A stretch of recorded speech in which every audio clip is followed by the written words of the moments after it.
done. This is basically primer. It's just some black paint I had laying around, but primed it, just sprayed something black so it'll all be one color. But these are ready to be wrapped and or painted or whatever they want to do with them. But finally finished at least with all the fiberglass in and all. But these are actually laptop monitors, well, not laptop, but like computer monitors. So they're a lot heavier than the screens I did in the last door. So took a little bit more work trying to make sure they would stay put. But it's a frame that goes all the way around that this thing sits into.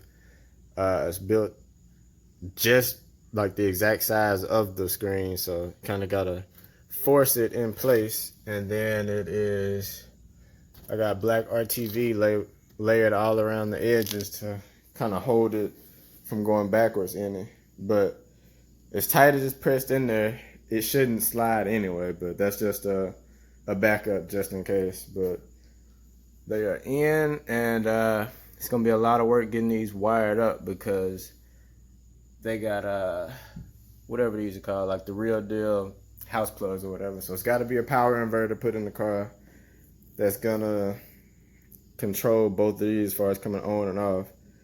It's HDMI cords in the back of this, so from the radio to this, it's got to be a RCA to HDMI converter somewhere, probably under the carpet or under the back seat or something, that's gonna convert the signal to be able to go into this, because it doesn't have RCA inputs. So it's a lot more work, but it can be done. I think this was like a 17 or 19 inch something.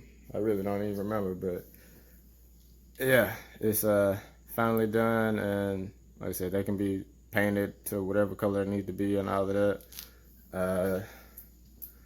I ended up just having to mold all of this together so it'll kind of flow right, because the way it was stapled, I couldn't just do it and then leave that piece, that plastic piece, separate with the edges and all, so it had to be all molded together.